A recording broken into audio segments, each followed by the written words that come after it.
Quel meilleur choix que Paris Déco Off, la Design Week parisienne de ce début d'année, pour lancer un éditeur tel que Noma.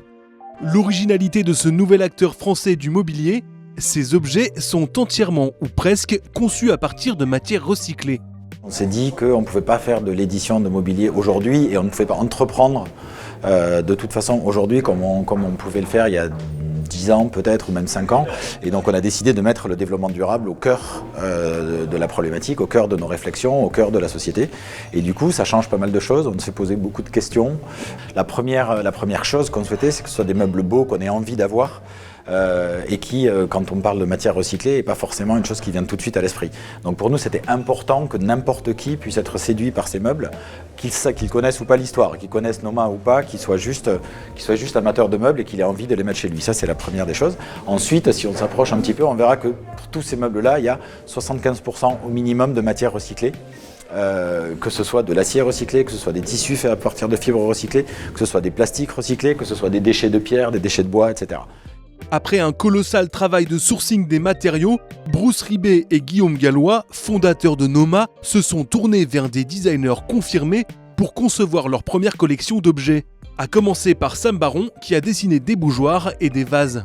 Mon idée était, étant les premiers objets qu'ils font, c'était de faire un peu des pièces emblématiques, des pièces un peu statement, dans le sens où je voulais pas un objet juste usuel, mais je voulais un objet qui se pose et s'impose un petit peu pour démontrer cette attitude particulière de la marque.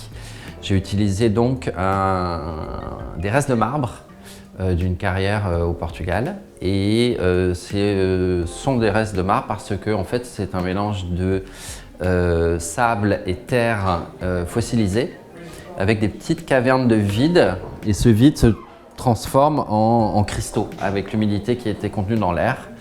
Donc il y a cette espèce de côté un peu de bijoux enfermé dans les blocs de pierre qu'on a ensuite en fait juste coupé de façon très contemporaine avec une découpe moderne, on va dire.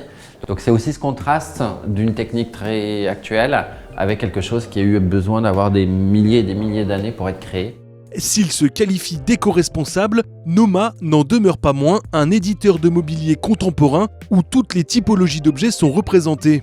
La créatrice Charlotte Juillard signe ainsi différentes assises qu'on ne dirait absolument pas fabriquées en matériaux recyclés.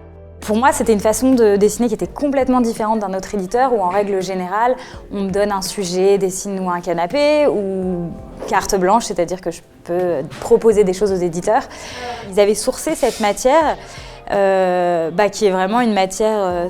aujourd'hui, je pense qu'il y a une vraie question sur le recyclage, et notamment des plastiques. Et du coup, c'était vraiment l'occasion de donner une deuxième vie à une matière plastique parce que du coup, cette matière est composée de rebuts de déchets alimentaires, type des bouteilles, des choses comme ça.